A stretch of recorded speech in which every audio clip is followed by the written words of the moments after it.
So today we're going to talk about division of polynomials.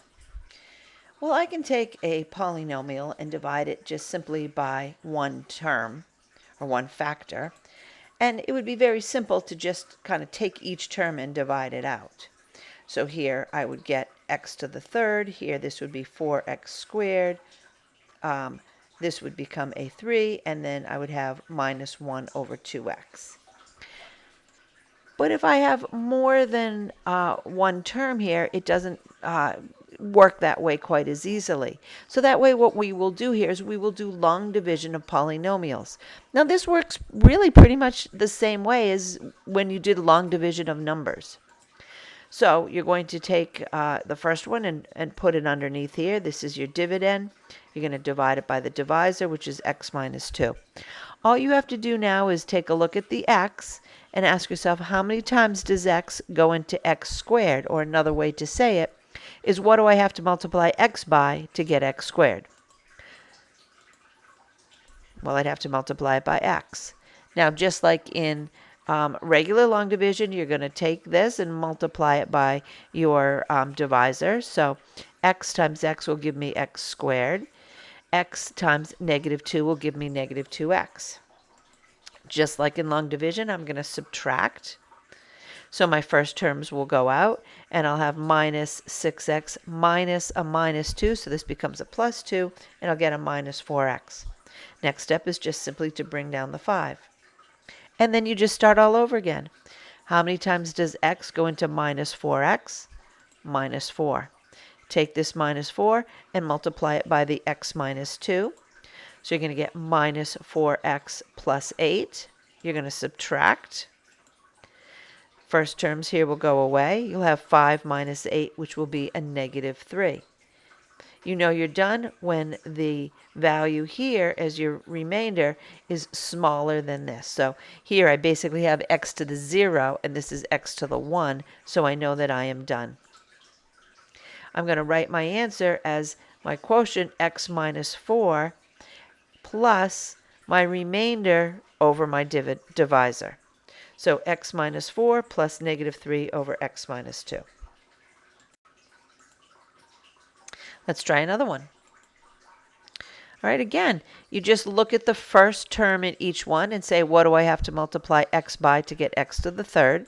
So this would be x squared. You're going to take your x squared and multiply it by x plus 3. You're going to subtract, bring down the next number, and do it all over again. How many times does x go into 2x squared? Take the 2x, multiply it by x plus 3, subtract, bring down your last number. How many times does x go into negative 8x? Negative 8, you're going to multiply. You're going to subtract. And your answer is your quotient plus your remainder over your divisor. So pause the video and give this one a try yourself. All right, let's see how you did. Did you get 2x squared plus 3x minus 2? All right, just take a look at the steps.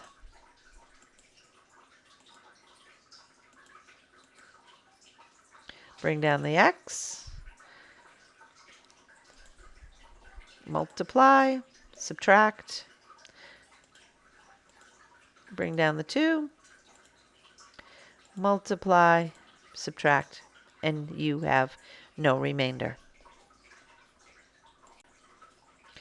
One little trick sometimes that makes the dividing a little bit easier is when I have something like this, when I have 2x to the third, but I have no x squared term here, it makes it a little bit easier if you just kind of give those guys a little push and add in a term with 0x squared.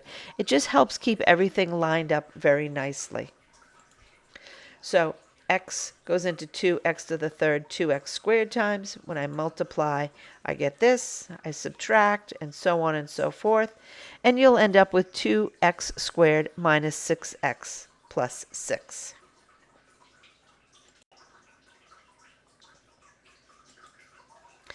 Now, this one here is an x squared minus 3. Again, I find it helpful if there is a term missing to kind of add that in. So x goes into x to the fourth x squared. I'm going to multiply, but now I'm going to multiply it by all three terms, carrying this 0 in. That keeps my exponents all lined up very nicely. And I'll end up with 2x to the third plus 3x. I'll bring down x squared. I'll bring down the negative 8x. How many times does x squared go into 2x to the third? 2x. I will multiply. Again, you can leave this term off if you want, or just put, as I did in the beginning, a 0, whichever you find easier. And I will have 3x squared minus 2x. I brought down the 1 and do it all over again. You have a remainder. You know you're finished when the remainder has a lower degree than the divisor. So this is just an x on my remainder, but my divisor is an x squared. So my answer is my quotient plus the remainder over the divisor. All right, let me know if you have any questions.